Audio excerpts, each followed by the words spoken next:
Touching upon what we've spoken about previously, it's about looking at those revenue streams and making sure we're sustainable in terms of, right, have we met all of our operating costs for the year ahead, and can we plan for the year further than that as well? So there's lots of investment which is required. So the more teams that we take on, the more investment. So if you have a coaching force of 10 and you go to 20, so you've got 10 different coaches which need coaching courses and they require a minimum of 3 each. You've got 10 different coaching kits because we want to look very professional as a club in terms of what we do.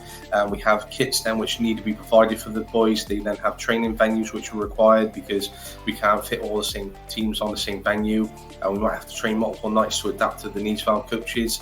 So we try to be flexible in that approach, but we also understand our business operation costs and try to plan it hand in hand, and again meet the needs of our community, which is our greatest purpose. Primarily when a new set, what we'll do, our footy families will be a perfect example. So that's an FAW funded program. They wanted us to set that up, so we found a high school. They give us the facilities for free. We then used our Dufferin Community Link strategic partnership. They then promoted in the community for us. We brought a number of families in, and then 2 experienced coaches, myself and my good friend Shay. We went in and delivered that program for 8 weeks. It's now continued for 24, and now we have an under 6s group, and that has formed, and the under 6s will then bring in their parents. We'll recruit a parent then to come on as the lead coach, and then as that grows with even more players, then we might take on another coach, a second coach, we might take on a team admin, and then the footy families is the same kind of program. We will bring a coach in to lead on that, and that's how each of our teams continue to stack up.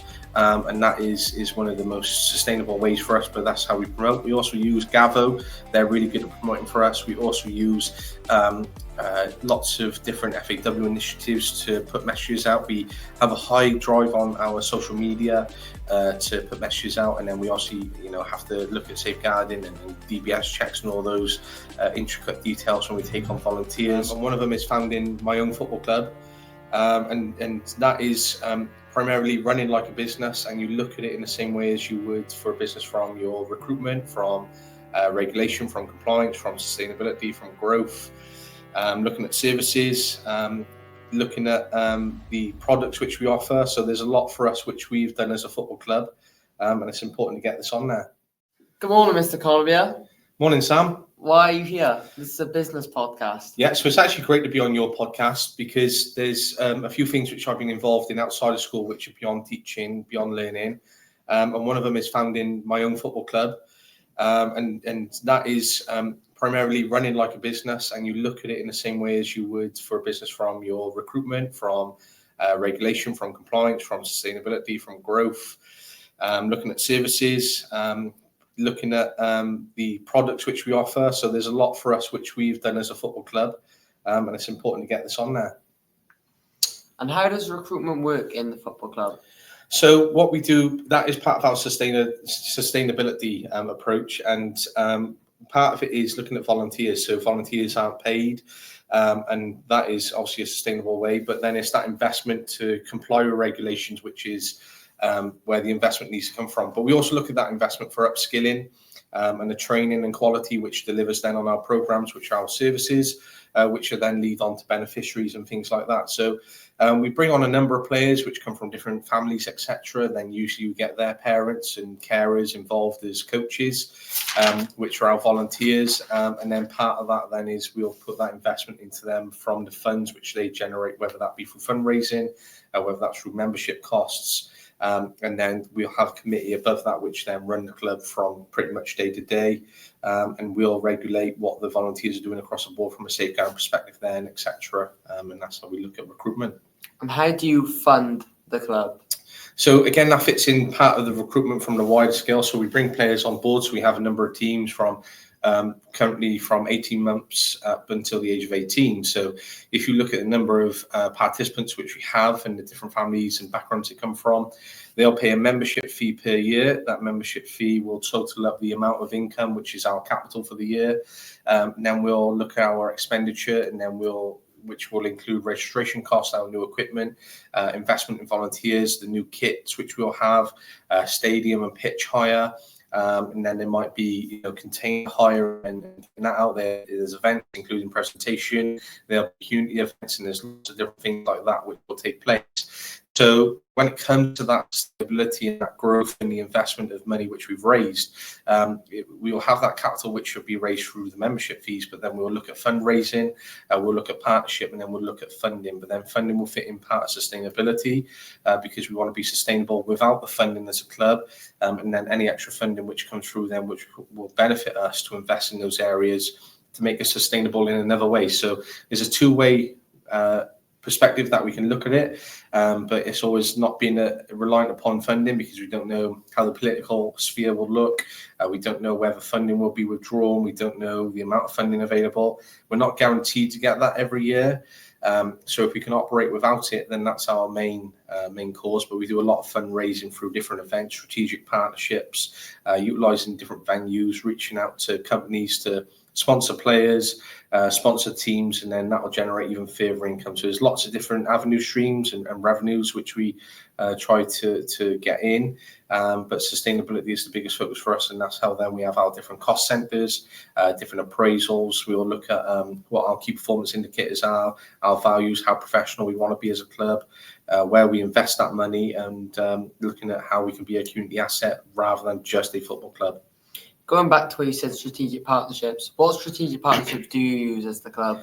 We use quite a few, to be honest. So we use Tredegar Park Primary School, we use John Frost School, we use a school Gavin Escoyd, Gwent, and we'll use their different facilities because that's where we operate from, is the Dufferin area. We'll use Tredegar Park. Newport City Council then will provide facilities, including change rooms. They'll look after the pitches. They'll be our storage providers, so we use them quite heavily in the parks we have to operate with. We'll then use other strategic partnerships, whether that's through the Tredegar Cons Club and utilising that as a venue, whether that's using the rugby club in Newport and using their space to have presentations as well, which is based down in Dufferin. So we try to look at locality and keeping that in place. But a strategic partnership will mean, whether they can provide the space for minimum cost or no cost. They'll be looking at promotion and marketing. They'll be looking at the skills that we can use. They can look at sponsoring a player and coming on board as a strategic partner and not just a sponsor. So there's lots of different ways that we look at that. And again, that contributes towards our sustainability, our recruitment, supporting the volunteers, because if we have a strategic partnership with different companies who are education providers and trainers, they might provide other training alternative to the regulated training which a coach has to do, which is then just a further benefit and creates our coaching pathway and platform, which upskills our coaches, upskills our players, and it works very well for us in terms of how we do that.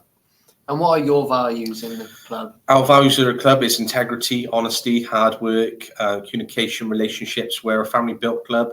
Everything we do is based on a community.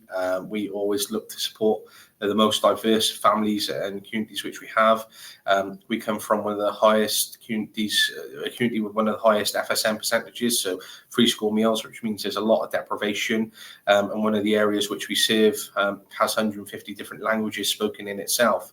There's 204 countries in the world, so when you look at 150 different languages, that shows how diverse that community is as well. So when you blend that in with the highest percentage of FSM, there's a lot for us which we have to take in consideration of supporting these clubs and what our values are. The one thing that we're built on is a Wolfpack mentality, that we never leave anyone behind. That's driven us on from founding what was called Tredegar Park Wolfpack AFC, and then we've now merged with Newport City. So now we've got an entire senior section. We have a stadium which we use. We have even more reach. We have even more partners. There's opportunities for kids coming from 18 months. They can play on until they're 18. Then they can play in seniors, can play reserves. They play in a higher level in league, and we might be Welsh League status next year. So it generated a real great pathway for us. There's potentials for us to go on and have our own academy next year, and that complies with FAW. There's strategic partnerships with other academies which we use, and then it's again that sustainability side is a bigger picture for us, because the seniors will fund us and we'll fund them, vice versa. And there's lots of different details that comes into that, and some political elements. There's compliance and regulation, but as we say, it is to support the pack, you have to be a wolf, and to be a wolf, you have to be part of the pack, right? So you can't be one without the other, and we're really built upon those values. Going back to the volunteers, how do you gain volunteers for the club? So primarily, when a new set, what we'll do, our footy families will be a perfect example. So that's an FAW funded program. They wanted us to set that up. So we found a high school. They give us the facilities for free. We then used our Dufferin Community Link strategic partnership. They then promoted in the community for us. We brought a number of families in, and then 2 experienced coaches, myself and my good friend Shay. We went in and delivered that program for 8 weeks. It's now continued for 24. And now we have an under sixes group, and that is formed. And the under sixes will then bring in their parents. We'll recruit a parent then to come on as the lead coach. And then as that grows with even more players, then we might take on another coach, a second coach, we might take on a team admin. And then the footy families is the same kind of program. We will bring a coach in to lead on that. And that's how each of our teams continue to stack up. And that is one of the most sustainable ways for us, but that's how we promote. We also use Gavo.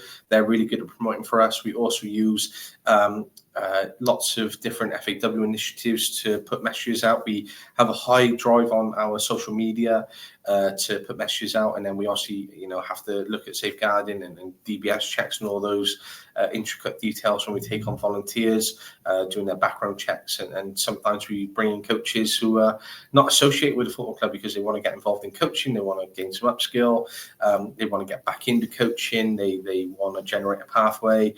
So we've recently taken on 2 coaches who have no association, and when we talk about association, it's usually parents coming from kids and family members. And I've always coached at different clubs, but I've never had a child in a club. So, I'm from a similar background as them, and this helps me drive part of my passion in that recruitment for our volunteers, because, it's how I understand what they need and want and how to bring them on board, especially when they don't have family members involved. And how do you get money/sustainability into the club? So touching upon what we've spoken about previously, it's about looking at those revenue streams and making sure we're sustainable in terms of, right, have we met all of our operating costs for the year ahead? And can we plan for the year further than that as well? So there's lots of investment which is required. So the more teams that we take on, the more investment. So if you have a coaching force of 10 and you go to 20, so you've got 10 different coaches which need coaching courses and they require a minimum for each. You've got 10 different coaching kits because we want to look very professional as a club in terms of what we do. We have kits then which need to be provided for the boys. They then have training venues which are required because we can't fit all the same teams on the same venue. We might have to train multiple nights to adapt to the needs of our coaches. So we try to be flexible in that approach, but we also understand our business operation costs and try to plan it hand in hand, and again, meet the needs of our community, which is our greatest purpose. But there's lots of different costs because, those teams then require more equipment, because if they're not training on the same night, which again, that comes down to bookings, availability, comes on pitch size, because, it's easy to put our tots on a 5-a-side pitch, but then as the boys get older and the girls get older, they require 7-a-side, 9-a-side pitches, 11-a-side, they might require half pitch. We might have bookings for where matches are rearranged in the winter, so we have to book out 11-a-side pitches. So we have to look at all these details, and sometimes we'll always get our pre-bookings in, and this is why we use a number of venues. Unfortunately, when league games are cancelled, we have to get those bookings in late to meet the league quota. But then that's trying to fit that around availability, and we might have to use more expensive venues because we have to meet the quota sometimes. So our hand is forced. But that's where our pre-planning for our budgets will come in and make sure we've got a pot of money available for that. And that is part of how we look at our greater investment. But it's always promoting the club because we want to give a why and a purpose for companies that come and sponsor us. So again, it could be a parent and family company. They might be willing to sponsor a team because their grandson or child plays, and they're more than happy to. Sometimes you might have 2 companies and we get to split the cost. Sometimes one company might sponsor a year and then we have a different one sponsor, because there's economic demands for that, and sometimes the cost of kits to keep funding that year upon year might be expensive for one. So we try to create that longevity and relationship with a company where they might fund us in 5, 6, 7 years still. We haven't just rinsed them in the first couple of years which we've had them. So there's quite a few different ways which we look at it. Again, sometimes sometimes it's whether we subsidise the cost between investment from a club and looking at sponsors, but we always primarily look at sponsors for kits. And then that means all our money can be reinvested in community events. You can look at our registration compliance, you can look at facility hire, and you can look at the growth in terms of what we need as a club. And especially, again, more that we get promoted, the greater demand that is placed on a club like ours, because there's different regulations from different leagues. So, you know, we operate in the women's league, and we operate in the Newport Junior League. We operate in the Monmouthshire League. We play in the Welsh League above us. The youth team will be in their own separate FAW league. So there's already 5 different leagues which we have to comply with. Then we'll have FAW compliance. Then there's Newport City Council compliance for use of park pitches. So there's so many different things which we're using all the time, and so many different compliance and different avenues which we really have to be aware of. And what regulations do you use? So that's a great question, building on back of what I just said. So there's all those regulations for league compliance. So, you know, the game has to be on certain pitches. There's safeguarding measures which have to be taken, especially on a match day. You know, there's certain barriers we have to use to keep stakeholders and fans behind that. We have to look at our DBS checks for all our coaches. There's FAW registration, so the coaches have to complete their football leaders, they have to complete their first aid, they have to complete their safeguarding, they have to have a DBS.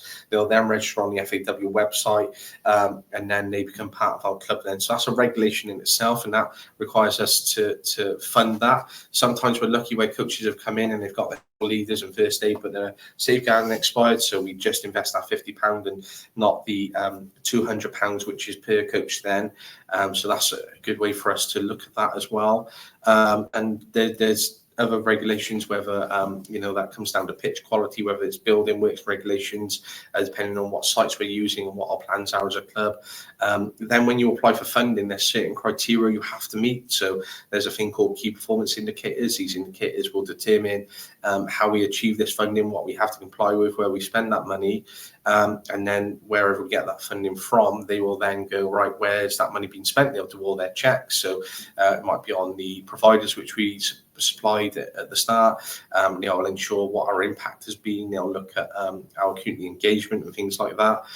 So then that's down to us to really prove that as a club. So we're always planning and getting things in place which we need for those regulations. So there's lots of things which we really have to get in check. It's about making sure our house is in order operationally and strategically, which drives the success of our company, or company in terms of our business operations, like a company for a football club, so we can keep growing, so we can keep having that impact, so we can keep having stakeholders, keep having a number of beneficiaries. And it's a really interesting snapshot into how we do that. So this is a snapshot into a business operation from a grassroots third sector organisation. So it's nice to fit that in terms of some of the conversations you've had with you know, fully fledged businesses who are VAT registered and go on Companies House to try and give that alternate perspective, but trying to then look at how other businesses utilise their strategy, utilise their finance, how they might become a strategic partner, what strategic partnerships they use, their organic growth, their recruitment, their HR, their marketing, their values and what they're built upon. So this is just a snapshot into that.